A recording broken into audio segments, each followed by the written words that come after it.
Hi all, welcome to our video review series. I'm SHOWstudio fashion editor Georgina Evans and I'm joined by SHOWstudio content editor Calum Knight. I'm very excited to be reporting on Simone Rocha Spring Summer 20. So as of late we've been getting some giant posters from Simone as invites. I'm going to try and open it up this around for you. The last collection was a celebration of women, mothers, children, a real female force to be reckoned with in collaboration with the artist Bourgeois. And it was a really beautiful poster. This time, clearly a little bit different. And Simone has done a collection prior, I believe it was autumn winter last year, where it was celebrating her Hong Kong Chinese culture, and it was beautiful Chinese imagery and motifs and faces and real historical element there. This collection is a nod to her Irish heritage, but taking a slightly different turn, a little bit of a punkish Gaelic element. First off, I have to set the scene because we are speeding away from Alexandra Palace, which, if you are watching internationally, Alexandra Palace is North London, and a lot of the shows are in Central, so quite the pilgrimage to Simone Rocha's show, but we don't mind because it was truly fantastic. This space has never been opened for a fashion show before. It was a really beautiful theatre, ever so slightly dilapidated, but in that beautiful way that cinematographers love. Really wonderful, and everyone sat in the round on the ground, and then a selection of people, including us, sat up on the balcony. So a little bit of a difficult one to get the real fine details because we were quite far away, but still a breathtaking show nonetheless. So this collection, I'm going to get the press release because it's got a really nice little thing on it. There's a poem, or it could be a song actually. It says, the wren that you may see was perched upon a holly tree, a bunch of ribbons by his side. Knock at the knocker, ring at the bell, please give us a copper for singing so well. So this is about the wren boys of Ireland. This tradition started when lots of boys used to go and try and kill a wren. I can't think it happened on St. Stephen's Day. And it used to be a nice old tradition that happened on the 26th of December, I believe. Lots of kind of raffia headpieces and a nice celebratory thing. And now Simone was saying that it's become a little bit of a punkish element where boys go and knock on people's doors and ask for money if they sing songs. And she was saying that if you talk to locals and they say, oh, wren boys, and they'll be like, oh, those little shits. So a nice attitude, kind of this fun childish energy, but also slightly cultish. We were looking at some of their raffia headpieces when you look up wren boys, and it's really kind of aggressive almost. It's real dramatic, dark, hiding the face, and they often have paint on and feathers everywhere. And so this kind of cultish element was really prevalent throughout the collection. There was lots of feather motifs throughout, some blue smears down faces, and that raffia as well, woven into braids and trailing down the back, and all in bags as well. Almost a little ritualistic, but still with this kind of high energy. The music as well was really beautiful, lots of choral Gaelic songs. I believe Gaelic could have been Irish, or could have been English for that matter. I couldn't really tell. And then that went into some slightly more heavy guitar rock, which was so good I thought it was live. I kept backing Calum saying, someone's playing a guitar in here, which I really like, because it's that kind of duality of beautiful Irish countryside and then these total wrong-uns running around whacking on doors. And so this blue that came from the first section of the collection, it was white and blue, really beautiful. That blue comes from the wren itself, the bird, which Simone had kind of focused in on, but there were feathers from the wren, feathers from goldfinches prevalent throughout the entire collection. It was just really beautiful, and what I love about Simone is that her work is definitely stereotypical. You will recognise a Simone kind of trope, if you will. Lots of her jewellery, lots of her shoes, lots of her silhouettes are instantly recognisable, but this collection still managed to feel incredibly fresh and incredibly new, but also just really exquisitely beautiful. The white and the blue then starts to transpire into some blacks, and then that goes on into almost interior design kind of aesthetic. So Simone said she wanted to look at what the inside of those houses might look like that the boys are knocking on. So there was some beautiful ornamental prints and patterns in silk flowing gowns.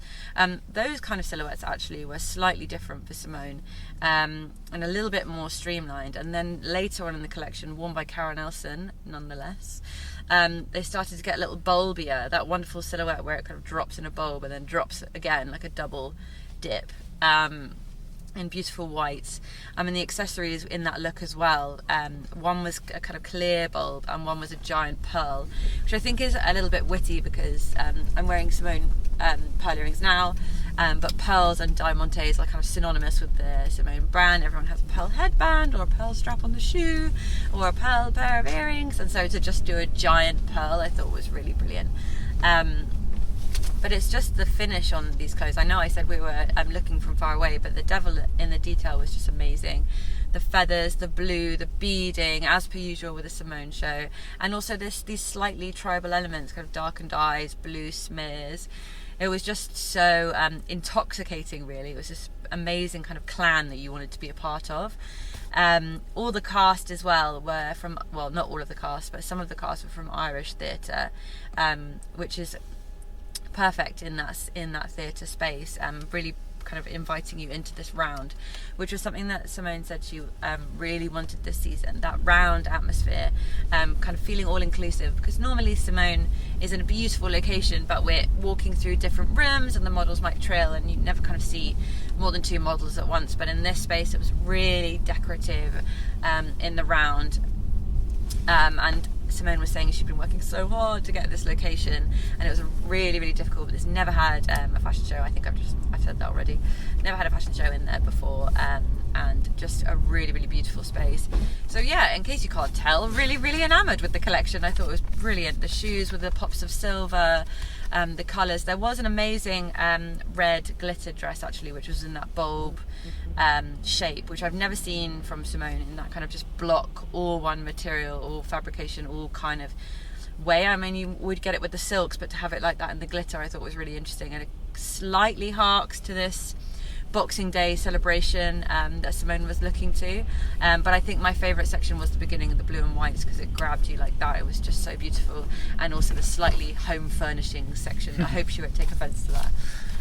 But yeah, Cal, what did you think? No, I mean, she was saying backstage that she actually didn't, that after working with someone else's archive, she really wanted to kind of be a bit more introspective, just about, not just about her, but about her, where she's from and what's going on. And yeah, you felt that kind of return to honesty, I guess. Yeah. Not that the work with other people has been dishonest, but that real return to kind of what we know and love for Simone, and being able not just to do what we know and love, but also to push it further, which is what I think you were saying about kind of we know her shapes and how she takes them on every season.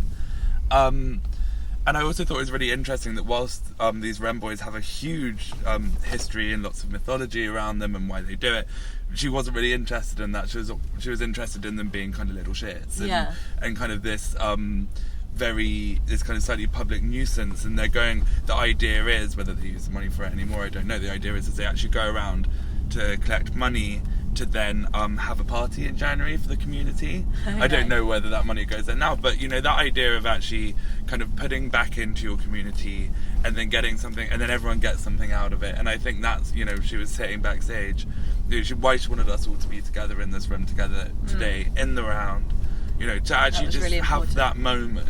She was saying she even designed lots of the sides of the collection because she knew it would be seen all 360. Yeah. That she designed it knowing that, and just wanted us, not us, but wanted us collectively, just to have that time as a community, because that's what we are. Yeah. You know, as a community of, you know.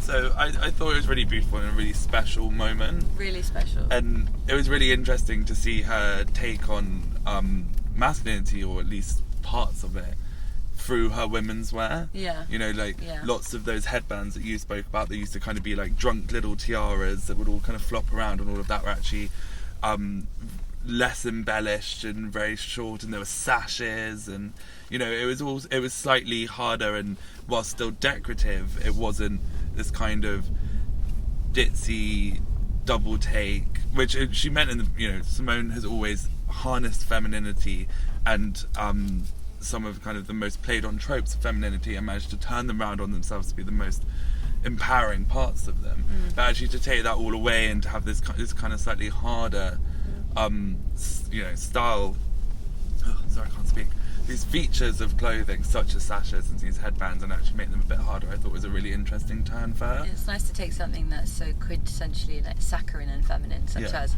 bedazzled headbands or diamante shoes, and then put them through this punkish like masculine Irish energy and see what comes out. And I think what did come out was still incredibly beautiful and elegant, but also with this slight powerful twang to it that was really infectious, and that everyone was just kind of let's see more. Because also just one last thing, the Ren boys actually, you know, if you look at photos of them now, which we've just been doing, we did the review, they're wearing these kind of very incredible historical mythical garments, but they're wearing an Adidas green football top underneath. So, you know, they just put it on, and there was a bit of that. There's a bit of, oh, I'm wearing this really amazing dress, but then I'm going to kind of put these twigs in my hair and put a feather. It's just, you know, it's very practical, whilst those dresses aren't practical, and the styling of it was more kind of literal.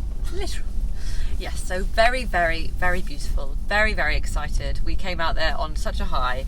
I think a lot of people did also, because the space was so fantastic. Just really brilliant from Simone, as ever. Will I ever do a negative Simone review? I don't know. Well, let us know if you agree. Let us know if you know about the Ren Boys. Have you been tormented by a Ren Boy shit? Let us know. Comment, like, subscribe down below. And if you are watching via YouTube, make sure to head to SHOWstudio too, so you can see our review alongside all of Simone's amazing collection. We'll see you soon. Bye.